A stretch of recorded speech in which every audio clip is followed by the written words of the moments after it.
So, welcome back, everyone. How are you guys doing? Nicely refreshed? Still some energy left? So we can keep going? Yeah. David's put his break productively. That's a very good way to spend your break, David. I agree with you. All right, guys. Let's start off with a quick demo. Who would like to come up and experience something especially pleasant? David, come on up.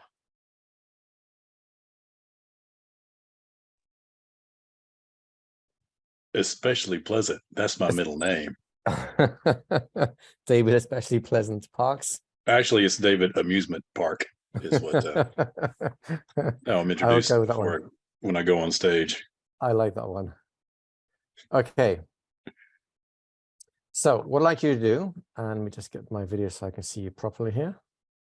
There you go. Yeah, we'll do this version. If you could just tip your screen down just a little bit. We don't need to have the full tip as last time, just a little bit, so I see a little bit more of your arm movements. Yeah, that's perfect. Laptops are fun. There you go. That's perfect. All right. So if you could just take a look at your arms once again, just have a look at your left hand, your right hand, and have a sense which of these hands seems to be most relevant to you right now in whatever way that makes sense to you at this time.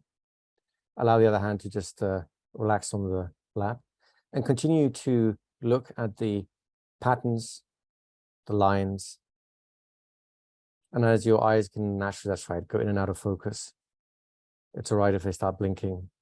I'd like you to resist closing your eyes for a little while, because I'd like you to actually notice how pleasant it is when the hand starts moving up towards your face. And your unconscious mind, that's right, is already starting to develop pleasant sensations as your vision goes in and out. And that pleasantness can only continue to grow. So by the time it touches your face, something especially pleasant can occur. Because I'd like to encourage your unconscious to simultaneously lift that hand towards your face and go searching for a very pleasant or amusing memory, which he gets to experience fully once that hand touches his face. In the meantime, that's right, you can breathe, relax, and really experience that memory now. And let the hand rest there for a while longer as you notice the colors, that's right, the sounds, and all those voices, and the special temperature of the air and the lighting conditions that really let you enjoy this memory. And that hand can now return back to lap only as slowly, as gradually, as you can develop a meaningful understanding from this particular experience. Your unconscious can draw lessons and learnings that are of importance to you. You see, as a child, when you are read a story, the imagination is so vivid. The story becomes to life more vivid than a movie. And children love stories and often ask for the same story again, never getting bored, because they recognize inside that story, that fairy tale, that's right, is meaning. It is a chance to rehearse a way of being in the world. And stories can come from so many different places. Our personal history, movies, books, people. So as you rest there comfortably, I'd like to invite your unconscious mind to start the process of gathering stories that tell the life story of David in a unique and pleasant way. It's like the future is filled with amusement, pleasantness, and good feelings. Just as the present can be filled with refreshment and revitalization. Now, I know that the process of gathering meaningful stories that generate a pleasant, pleasing, delightful life takes more than a day, a week, a month. It's an ongoing process of curating. And every great librarian knows that the quality of the books on the shelves reflect the quality of the library itself. And I don't know how many months or years this library is going to be built over. All I know is that there are many stories yet to be told. The first one of which is the curious story of awakening with refreshment. So when you're ready to do that one, that's it. You know what to do. What a curious story. How are you doing, David? I'm fine. I'm going to get a little closer here because my arms are done. You enjoy that? Anything you want to say about that? I did.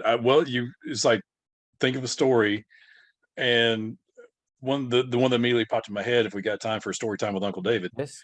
I spent 20 years in the media, where every day I'm on, I did a lot of radio, I did television, I did some of that concurrently. But my old TV show, my first TV show that I was on, was just a perfect fit for me. I was very blessed to be a part of Tennessee Mornings on Fox 17 here in Nashville. And I just, and I'm trying to process why was this the memory that came up, but I'll tell you the story very briefly, as briefly as I can. It's on TV show, and there's a segment where the four principals on the show, we're all sitting on the couch on the set. And main host Charlie Chase is just talking about things going on. Hey, and this Thursday, your Nashville Sounds, our baseball team, is taking on the Albuquerque Isotopes at your stadium, and he turns to me and says, "Hey, David, you're supposed to be the smart one. Do you know how to spell Albuquerque?" Well, technically, I had no idea how to spell Albuquerque, but being a Steve Martin fan made me look like a genius, because in the Steve Martin movie Roxanne, those of you that are familiar, there's a scene where a guy in a bar mentions he's from Albuquerque, and the bartender girl just blurts it out, ALBUQUERQUE. And he's like, what? And she's like, it's an old bar bet. So Charlie asked me, I was like, I have no idea. But Steve Martin knows how to spell Albuquerque, ALBUQUERQUE.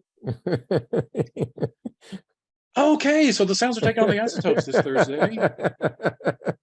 And I just, as I look for parallels and why my unconscious decided to pick that story, the first thing that popped into my head was, sometimes you don't think you know, but you know.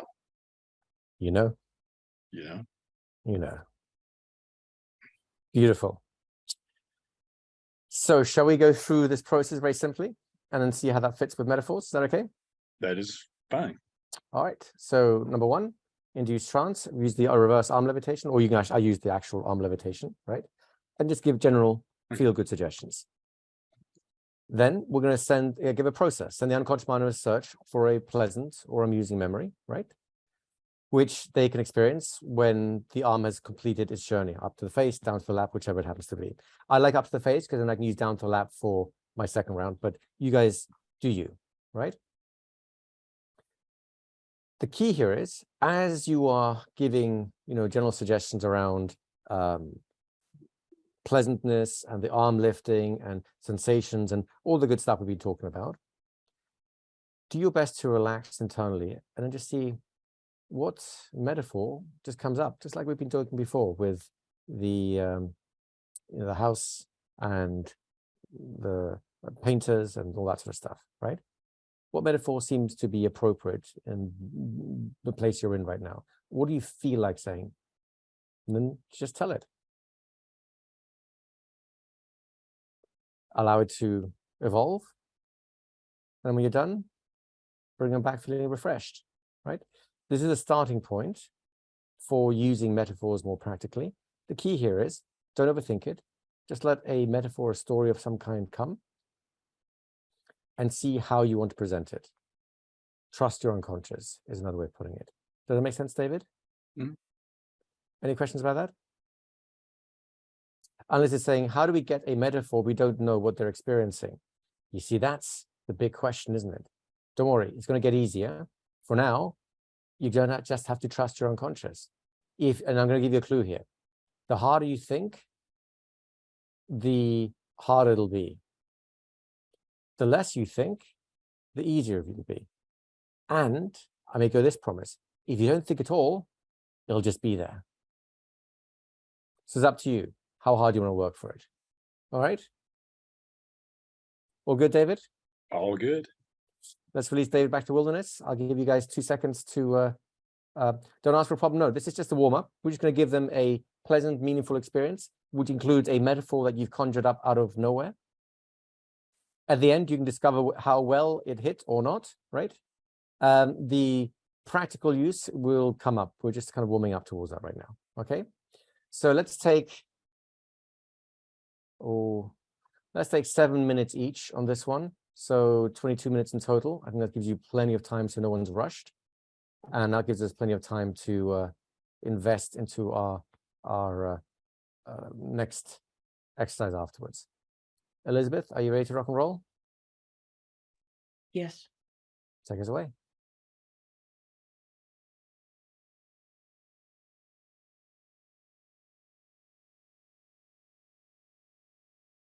Where are we? Here we go.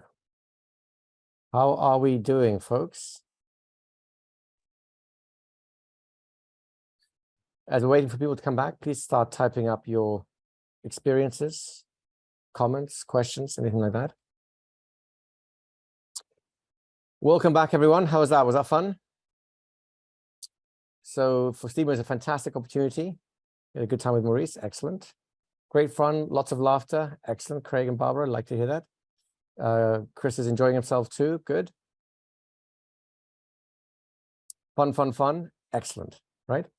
Who he is finding, they're saying parallel memory, same outcome in a different situation. Very nice. Fabulous. Hands seem to have even more meaning now. Yes, it's great if we make our body parts mean lots of good things, right? Co's totally surprised at the memory that came. That's excellent sign. This is what we're looking for. Jim saying the metaphor just presented itself. Who resonates with what Jim is saying? Anyone? Who just had the metaphor just come, right? So how did the metaphor just come? Jeff is saying he just started talking and his metaphor just came out, right? So if we relegate the responsibility for the metaphor to the unconscious and then just create an opportunity for it to emerge, more often than not, it does. And the more you do it, the more naturally it'll start emerging. So this is where you learn to trust your unconscious. Does that make sense to everyone? Yeah? Stephen's saying, I just trusted the metaphor would find relevancy. Perfect. That's exactly how we do it. And did it? And of course, you still have some responsibility there by making the pacing statements, by making things that saying things that are generally true and specifically true and generally true, and so on, right? But a metaphor is no different to a nominalization in that sense, except that it's easier to find relevance in a metaphor than in a nominalization. So if they can do it in the one, they'll totally do it in the other.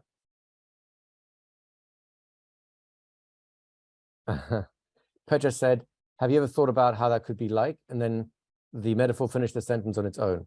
That's beautiful. It seems like the brain just tied the metaphor to my memory. That's exactly it. Once they're plugged in, they will do the work unconsciously, automatically. Let's bring up John. and then we'll go into the final exercise before the lunch break. Coming up, John. Hi, Igor. Hey. On that metaphor thing, I think the you priming it with the story of the library and the books and the character, like that set me off, because the feedback that I got was about the way my metaphors were popping, because so that I found that very easy, and so I just wanted to acknowledge Good. that. Well, thank you. But just remember, it's your unconscious that came up with the metaphor. I may have helped you set the stage, but ultimately it's because you trusted your unconscious that it became easy.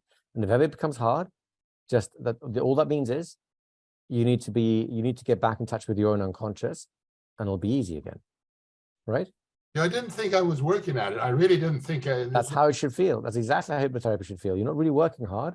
Yeah. You just, you're creating. Right. Yeah. Thanks. Let's return John back to the wilderness here. And let's bring Stephen up, please.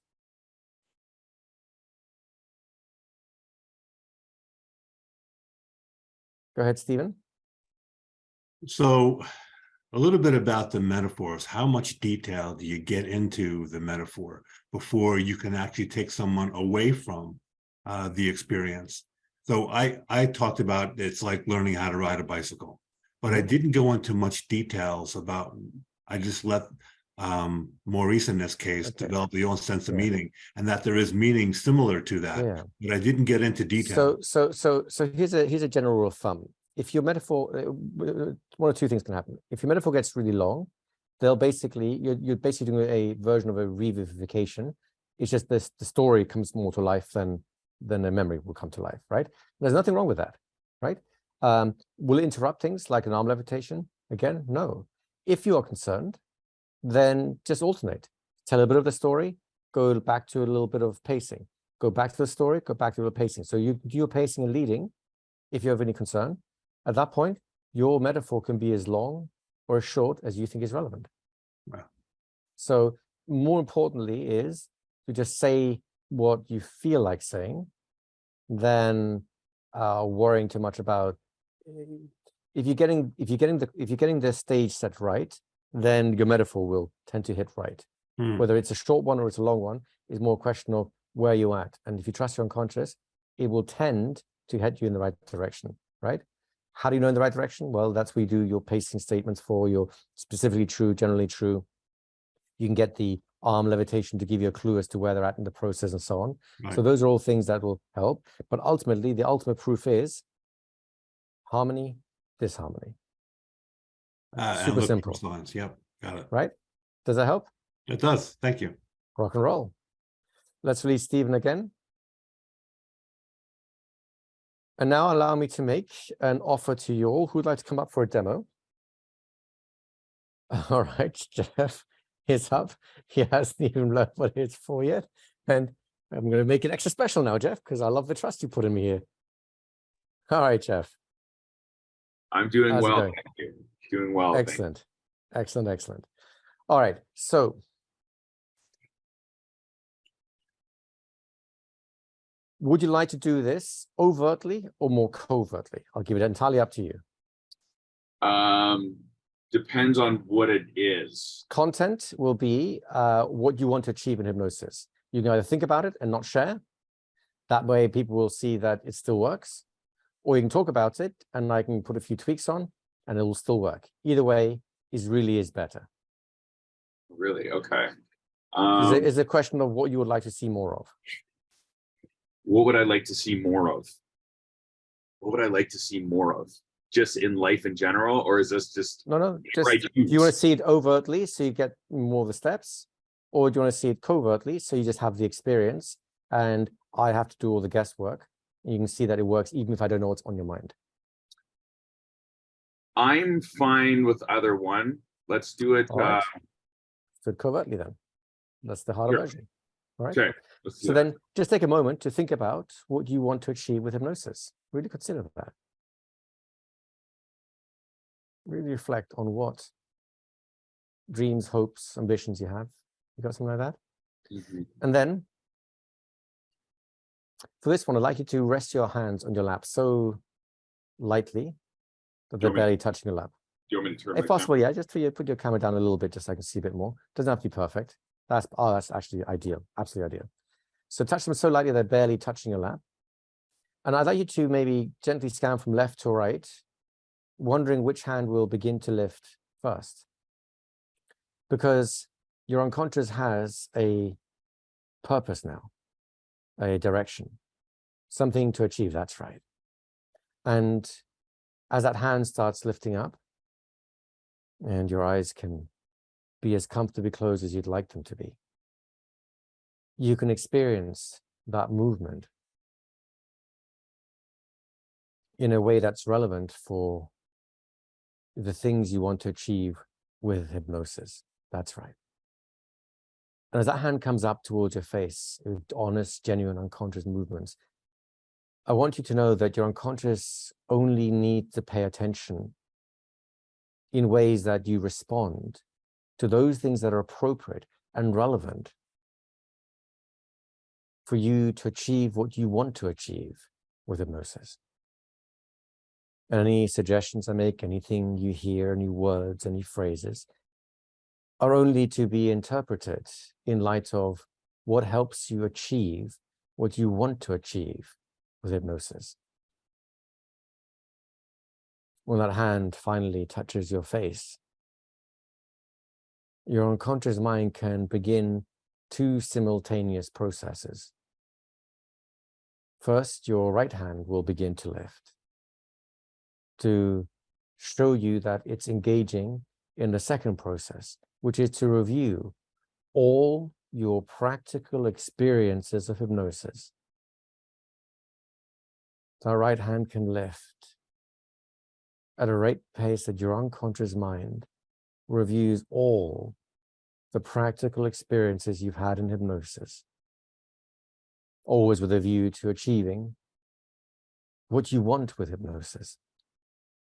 And I don't know if the left hand has something to do that will help that process. If it does, it will return to your lap with the same unconscious movements that it lifted with. Yet, if it's better for you to focus on that right hand, it will just remain there and you can get even more comfortable. That's right. And your unconscious mind is doing something more and deeper that is of particular relevance to you, whilst it continues, that's right, to review all your hypnotic experiences. And when that left hand touches your lap, it'll be light because it has more work still to do. That's right. Review is complete. Because now it's important for you to start collecting all the valuable information from those experiences that will help you on your journey to mastery, onto your journey to achieving what you want to achieve. And that's your left hand's job. As it lifts up towards your face, your unconscious mind can pick through all those memories to gather the most valuable experiences, information, principles, insights, and understandings. If the right hand has something to contribute to that, it will return to your lap. And if the left hand is perfectly adequate, then it will remain there, deepening the comfort you have. That's right, as you grow. That's right. And it's important that you do things in the right way. So you study whatever is left. That's right. And the right hand will once again touch the lap only as gently as it continues to work. Because now that you've drawn out the principles and learnings and the understandings from all those experiences, I wonder if you'll have a satisfying feeling that lets you know your unconscious mind has all it needs. Because as those arms now reverse their directions once more, Your unconscious can sift even finer through all those information for nuggets, for insights, for special understandings that take you from the ordinary to the, that's right, extraordinary. A musician that loves his music plays music. He can't get away from playing music because that's what he loves to do. And as your hands complete this cycle, I want you to delve one more time, filter through, looking this time for the highest levels of skill and the highest ambition of achievement. Because great musicians are made 1 part passion to 2 parts practice, experience. A musician plays slow and careful, listening to every sound he makes. The world around him disappears because he's listening to every single note. A musician has no limits because there is only the music, and he learns from every single note. And it's important to play and listen, and the world can disappear. That's right.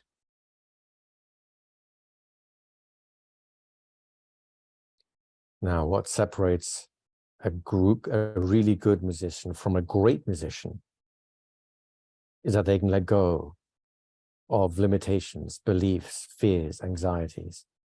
And I wonder what those arms are going to do about your fears, your concerns, your limitations, your beliefs. Because a musician can only play with as much passion as transcends, that's right, those limits. And that right hand can give you an uplifting experience. That's it. Of bringing joy into your practice, passion, desire, just as the left hand learns to just let go. There are things you need to just drop, forget about, gone, so that you can play with passion. That's it. Very good. And then this final round, I want your unconscious mind to prepare a dream for you, a powerful dream, a dream of passion, a dream of practice, a dream of action, a dream of achievement. When that hand touches your lap, you'll have that dream. Only your conscious mind will have no understanding of what the dream means. You can watch it with curiosity and not understand it. That's it. And your unconscious mind can prepare you for a future of achievement that your conscious mind can't understand until you can observe it in your own behaviors, in the way that you operate inside the world. Now dream that dream. And let that left hand return to your lap and your right hand just rest there. So that when the left hand touches your lap, the dream is complete. The seeds are planted. The learnings are continuing. And all that remains for you to do, that's right, is discover what it all means, one behavior at a time.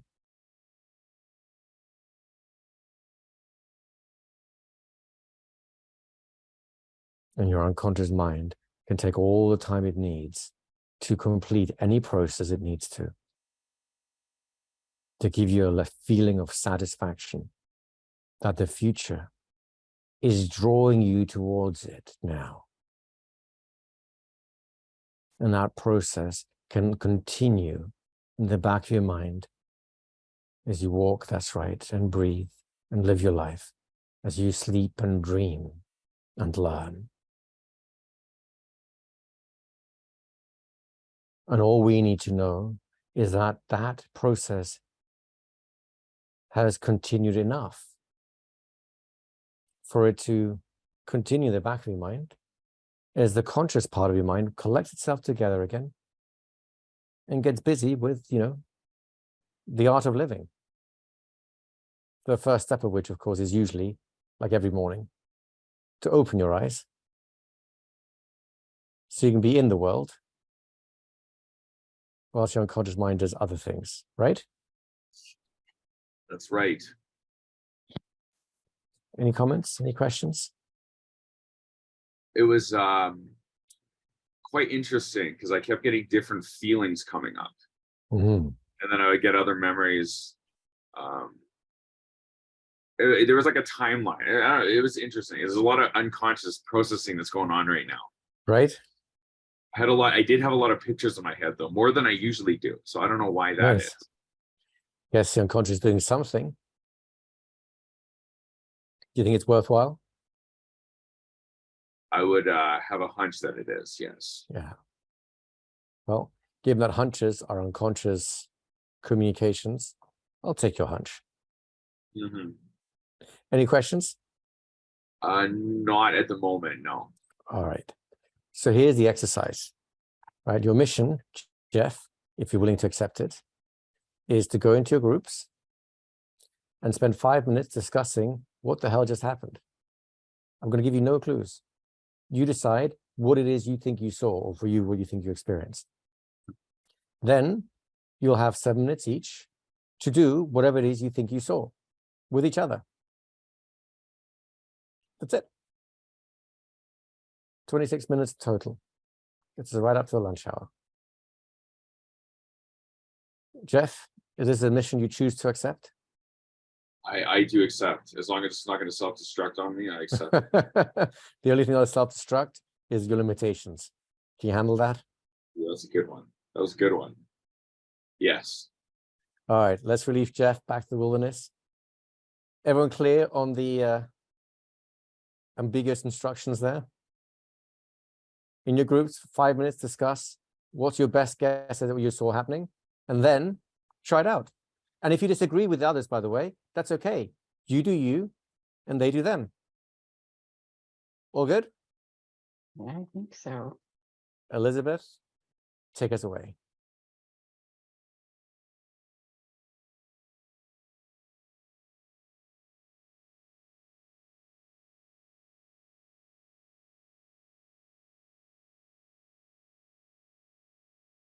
All righty, folks. When you get back, please start typing up your comments. Once you're back, please type up your comments.